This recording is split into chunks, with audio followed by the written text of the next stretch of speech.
The smell of swamp rot and expensive cologne shouldn't belong in the same room. But as Lilah crouched behind the heavy oak desk, they were the only things she could breathe. Outside, the rhythmic crunch of gravel under tactical boots grew louder, punctuated by the metallic click of safeties being switched off. In her trembling hands, she clutched a stack of bank statements that turned the town's golden boy mayor into a ghost. His signature scrawled over a trail of stolen millions and forged safety reports. A flashlight beam sliced through the darkness of the study, catching the dust motes in the air just inches from her face. From the hallway, a voice she had trusted her entire life, now cold and unrecognizable, ordered the men to burn the archives and anyone holding them. As the first blow of a sledgehammer splintered the door, Lilah realized the brother who used to tuck her in at night was no longer looking for his sister. He was hunting a witness. The bell above the door jangled like a broken alarm, and Lilah's fingers twitched against the wrench. She didn't turn. The scent of burnt oil and cheap cologne cut through the grease-thick air. Homa's brother, Victor, leaning against the workbench with his arms crossed. His boots left smudges on the concrete, black streaks like tire marks after a skid. "You're still here," he said, voice rough as sandpaper. Not a question, a statement, the kind that settled in the ribs like a bruise. Lilah wiped her hands on her thighs, leaving dark half-moons on the denim. "Where else would I be?" Victor exhaled through his nose, a sound like a radiator hissing. "Mama says you're bad for business." He nudged a loose bolt with his toe, sent it skittering across the floor. "Says the regulars don't like a woman under the hood." The wrench in her grip grew heavier. She set it down with deliberate care, the metal clinking against the toolbox. "Your mama's never changed her own oil." A laugh, sharp and humorless. "No, but she knows what sells." His gaze flicked to the street, where a group of men loitered near the corner store, their cigarettes glowing like fireflies in the dusk. One of them, Dmitri, the butcher's son, lifted his chin in their direction. Victor's jaw tightened. Lilah reached for the rag, twisted it between her fingers. The fabric was stiff with dried grease, the threads fraying. She pressed her back against the cold metal of the lift, the damp heat of Houma, Louisiana, settling over her like a wet wool blanket. The air in the shop stayed stagnant, thick with the ghost scent of old rubber and overheated antifreeze. Drops of sweat traced slow, itching paths down her neck, carving pale lines through the soot and grit. Beyond the open garage doors, the shadows of neighbors drifted by, their sideways glances stinging more than the sparks from a grinder. She heard their muffled laughter drifting from the main street, a sound that made her feel like a part from the wrong machine, forced into the rusted engine of this backwater town. Her fingers tightened around the wrench. Silence pressed against her eardrums, heavy and suffocating. Above her, in the corner of the shop, a television hummed with static before the image cleared. Elijah's smile pulsed on the screen, blinding and surgical in its perfection. His voice spilled from the tinny speakers like thick molasses, promising the crowd a golden age, a rebirth, a horizon filled with new jobs. Behind him, the steel skeletons of oil rigs rose like monuments, gleaming with fresh paint under the camera's glare. Lilah watched him clench a fist in a practiced gesture of triumph. The crowd erupted, a rhythmic roar that vibrated the shop's glass. She noted the way his expensive cufflinks caught the light, sharp reflections of a man who had forgotten the taste of swamp water. The people of Houma drank his words, hungry for the prosperity he dangled, blind to the hollow resonance in his tone. It was a performance, a clean-shaven lie. She tossed the rag onto the workbench and stepped out into the dying light. The gravel of the driveway at the Beaumont estate crunched under her boots, a harsh sound in the oppressive quiet of the outskirts. The facade of the family home was a map of neglect, covered in a network of cracks while wild ivy strangled the peeling columns. It looked as if the earth were trying to pull the building back into the mud. Lilah pushed the heavy oak door open.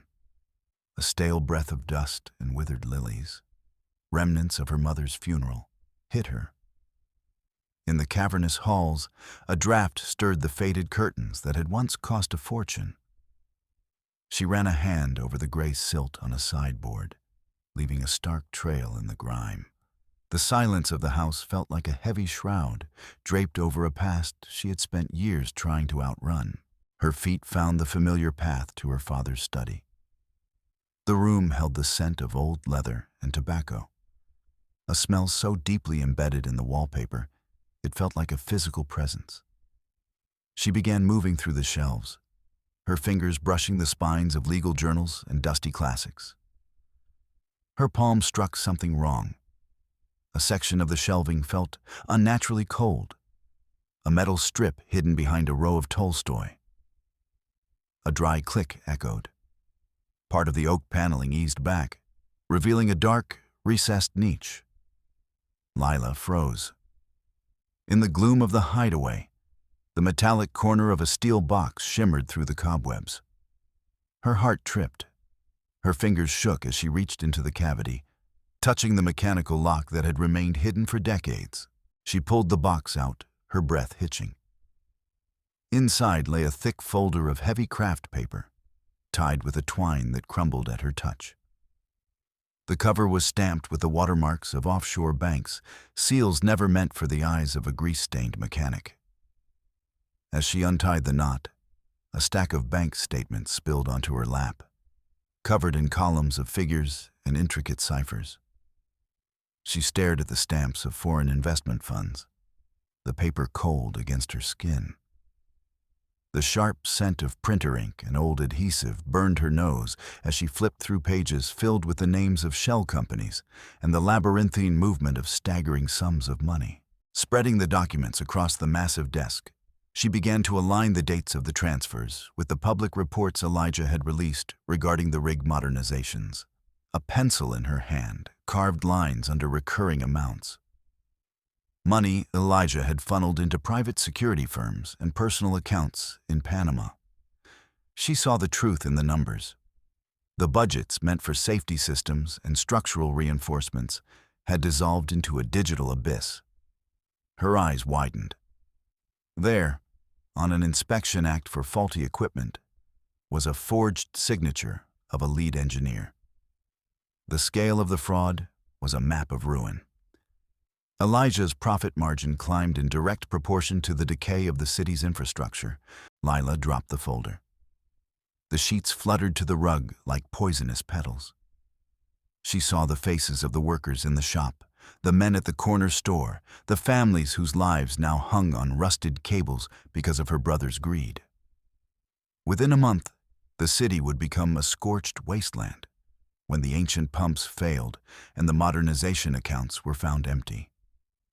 Rage burned in her throat, a hard knot she couldn't swallow. Looking out the window at the distant lights of the town, she realized Elijah had already signed the death warrants for thousands. He had traded their future for a hidden balance sheet. The sudden guttural roar of high-displacement engines shattered the quiet.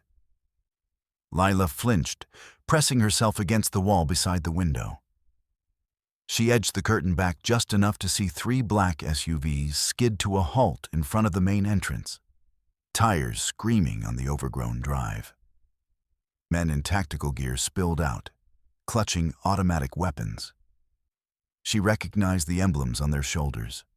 Elijah's private security, his personal hounds. The metallic clatter of bolts being racked reached her ears through the glass. The mercenaries fanned out, cutting off every exit from the estate, their high-intensity flashlights beginning to sweep the facade, searching for the silhouette of a woman who knew too much. She didn't wait for the door to give. Lilah shoved the folder into her leather bag, yanking the strap so tight her knuckles turned white. From below, a splintering crash signaled the front door being breached. The thunder of heavy boots filled the hall. She heard the shouts of the men, the sound of glass shattering as they began to tear the house apart in their search for the archives. The rhythmic thud of feet on the stairs grew louder, closer, every second hammered in her temples. She scanned the study, ignoring the growing roar of breaking wood behind the door, and locked onto the only way out. She threw the window sashes wide. The icy night wind slapped her face as she stepped onto the narrow stone ledge. Behind her, the study door exploded into splinters under a mercenary's shoulder. Lilah didn't look back. She kicked off the stone, the air whistling in her ears as she tumbled toward the sprawling branches of an ancient oak. Her fingers clawed at the bark, tearing skin and drawing blood before she hit the damp earth hard. She rolled over her shoulder, the impact jarring her teeth. Bullets bit into the sod inches from her legs, kicking up geysers of mud. She scrambled up, ignoring the sharp spike of pain in her ankle, and dove into the thick shadows of the tree line. She tore through the thorny underbrush, the freezing swamp water already soaking into her boots. The wet slap of mud under her feet competed with the baying of dogs and the distant, barked orders of the men behind her. She dove under a fallen cypress, burying herself in the stinking sludge as a flashlight beam swept directly over her head. The knowledge of every trail, burned into her memory since childhood, led her through the quagmires where the city men would surely sink. Her breath came in ragged plumes of steam, but she kept moving, navigating by the curve of the old bayou until the sounds of the hunt began to fade into the rising fog. When she finally crawled onto the shoulder of the highway, she was coughing from the swamp rot in her lungs, wiping streaks of filth from her face. The light of a distant street lamp caught her shredded clothes and the bag she clutched to her chest like a shield. She looked back at the dark silhouette of the estate, now surrounded by the pulsing lights of her brother's men, and knew the bridges were gone. There was no going back to the wrench and the oil. Elijah wouldn't stop as long as she was breathing. She kept to the shadows of the alleyways, her chin tucked into her collar as she slipped past the dumpsters near the service entrance of the city hall. A plastic keycard with the faded logo of the maintenance department, one she'd kept from an old repair job, slid into the reader. It blinked a hesitant green. Inside, the air was sterile, smelling of bleach and floor wax. She moved through the narrow guts of the building, passing the hum of server rooms, until the service lift dropped her on the executive floor. The thick carpet ate the sound of her boots. She pushed open the heavy oak door of the mayor's office. Elijah was there, a silhouette against the panoramic window, watching the sunset bleed over his kingdom. He didn't turn. He merely swirled the ice in his glass. With a thumb, he pressed a button on a remote. The quiet of the room was replaced by the static hiss of a recording, a doctor's voice, monotone and clinical. Lilah heard the date of her own brief admission years ago, followed by terms like paranoid delusions, self-destructive tendencies, and hallucinatory episodes. On a monitor, a scanned protocol appeared, bearing the sheriff's signature and the seal of the psychiatric ward. Elijah turned then. His eyes held no fire, only a chilling, sympathetic calm that made her fingers go numb. He began to pace, a slow circle that brought the scent of expensive cologne and tobacco into her space. He adjusted a perfect cufflink, his sleeve brushing her arm. His voice was a whisper, a snake in dry grass, talking about her fragile mental state and the need for a long rest. He gestured to the bag in her hand, calling the documents a figment of a fractured mind, something any judge in Huma would dismiss as a relapse.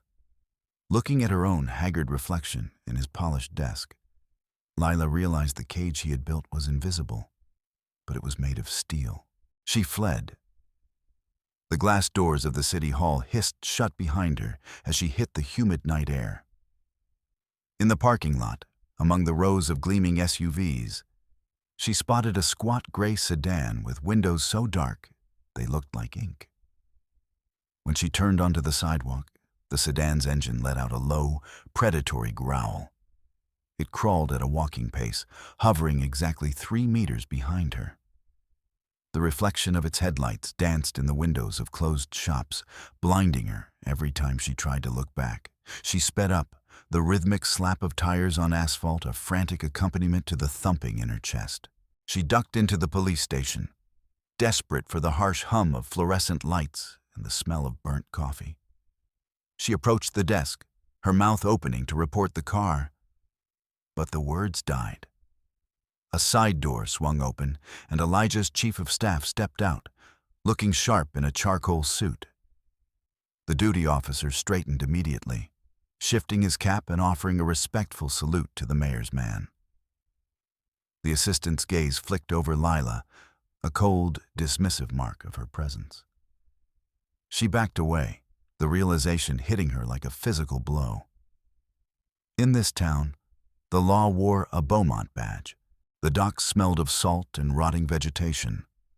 Lilah hammered on the iron door of a derelict cabin on Captain Miller's boat. Miller had been her father's oldest friend. But when the door creaked open, his eyes held only a paralyzing animal fear. He shoved her hand away, his fingers trembling on the latch. His voice rose to a panicked shout, accusing her of betraying the town and telling her to get out before Elijah pulled his commercial fishing license. The door slammed. She was alone again with the rising storm and the rhythmic clang of the harbor cranes. She ducked into a rusted phone booth on the corner, the plastic receiver cold against her ear. She dialed the number for the County Gazette, but instead of a dial tone, she heard a series of sharp, metallic clicks. The line went dead for a second before a bored dispatcher from the mayor's office came on. The woman called Lilah by name and informed her the line was temporarily blocked for security reasons. Lilah slammed the receiver onto the hook. Outside the glass, the gray sedan drifted past again. Every word she spoke now belonged to her brother. She threw her old pickup into gear, the engine screaming as she fled down the coastal highway. In the mirror, the xenon glare of a massive SUV without plates appeared. A sudden impact against her rear fender sent a shriek of tearing metal through the cab. The pickup fishtailed, tires clawing for purchase on the wet blacktop. The SUV hit her again, a deliberate, heavy shove intended to send her over the edge of the bluff. Below, the black Atlantic water churned against the rocks. The steering wheel vibrated violently in her hands as the invisible driver lunged for the kill. Her palms were slick with sweat. She saw a narrow dirt turnout ahead, half hidden by a thicket of pine. At the last second, she yanked the wheel. The pickup tilted dangerously, diving into a cloud of dust and gravel. The SUV roared past, brakes screaming as it overshot the turn. Lilah didn't stop. She navigated a maze of logging roads, branches whipping the windshield and shattering her headlights. She cut the lights entirely, driving by the faint glow of the dash and raw instinct. When the sound of the pursuers finally died behind the hills, she steered the truck toward the abandoned boat station, a skeleton of wood and tin lost in the lowlands. She dropped to her knees on the rotting floorboards of the station. The air was thick with the smell of diesel and stagnant water. Through the holes in the roof, a pale moon cast enough light for her to see her own shaking hands. She pried up a loose board in the far corner, tucked beneath a pile of old nets. The bag, the only weapon she had left, went into the damp dark of the crawl space. She replaced the boards, scattering sand and debris to hide the seam. Her apartment would be a trap. This was the only place left that the Beaumont name hadn't touched. She walked into a roadside diner an hour later, trying to hide her shredded sleeves. Above the bar, a television hummed. She froze. Elijah's face was there, twisted into a mask of performative grief. He was talking to a reporter about his sister's sudden break from reality and the danger she posed to herself. The anchor read out a tip line number, urging the public to be vigilant. Lilah felt the eyes of the other patrons begin to shift, comparing her face to the photo on the screen. The waitress reached for the phone under the counter. Lilah slipped out the back, melting into the shadows of a docked barge. She watched her own apartment from the cover of a neighbor's garage. The windows were gone, replaced by jagged black holes. Inside, she could see the chaos. The stuffing from her pillows scattered like dirty snow, her father's old chair reduced to kindling. A thin red laser dot danced across the interior walls, a hunter's eye looking for a target that wasn't there. The smell of ozone and gunpowder drifted on the breeze. It wasn't just a search. It was an execution order. She spent the next day moving through the swamps, a ghost in her own town. By the time she reached the edge of the Cajun festival, the sun was a punishing weight on her shoulders. The air vibrated with the frantic squeeze box of a Zydeco band and the blare of a brass section. The scent of fried crawfish and cayenne pepper filled the square, a festive mask over the rot. Lilah pulled her cap low, moving through the masked dancers. Ahead, the white roof of the technical van sat like a command center, tangled in a nest of black cables. She waited for a burst of applause to mask her movement, then slipped through the security fencing. She burst into the van, catching the lone tech off guard. She didn't give him time to speak. She shoved him into the supply closet and threw the bolt. The van was a sanctuary of blue light and humming servers. She pulled the hard drive from her pocket and jammed it into the main terminal. Her fingers flew across the keys, bypassing the protocols she'd spent half the night studying. The screens began to flicker with the data. The maps of greed, the receipts of a stolen city. On the main stage, Elijah stepped into the spotlight. The roar of the crowd was a physical force, drowning out the gulls. He spread his arms, a god of the bayou, his voice booming through the massive speaker stacks. He promised them gold. He promised them forever. Lilah watched him on the monitor, his smile a masterpiece of deception. She hit the enter key. The giant LED screens behind Elijah didn't show his face anymore. They showed the spreadsheets. They showed the gray scans of the offshore accounts. The crowd's cheer died into a confused murmur as the images of rusted, failing rig components flashed up, side by side with the millions Elijah had moved to Panama.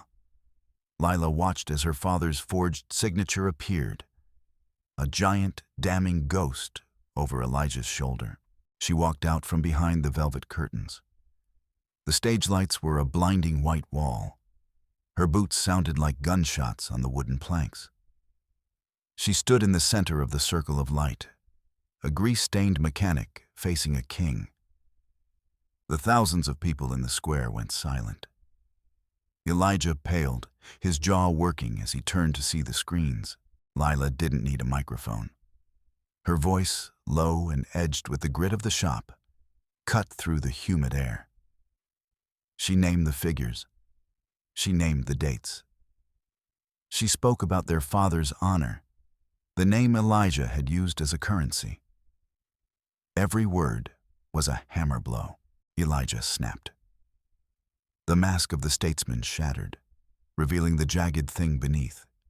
He lunged, his fingers digging into her shoulders, shaking her with a raw, primal violence. His face was a mask of fury, his voice a hiss. "You think they care?" He spat, his grip tightening until she gasped. "They're cattle, Lilah. They need a hand to lead them, and I'm the only one they've got." The microphones were still live. His confession echoed across the square, amplified into a roar that no one could ignore. The silence that followed was the sound of an empire ending. Federal agents moved in from the wings, their movements methodical. The crowd didn't cheer.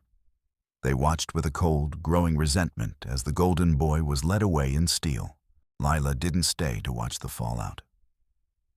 She went back to the boat station, retrieved her bag, and walked to the edge of the parish. As she crossed the state line, the sun was rising, turning the swamp water to liquid brass. She had no home, no family, and no job. But as she looked at her hands, clean of both oil and lies, she realized she finally knew exactly who she was. The Beaumont name was dead. Lilah was finally alive.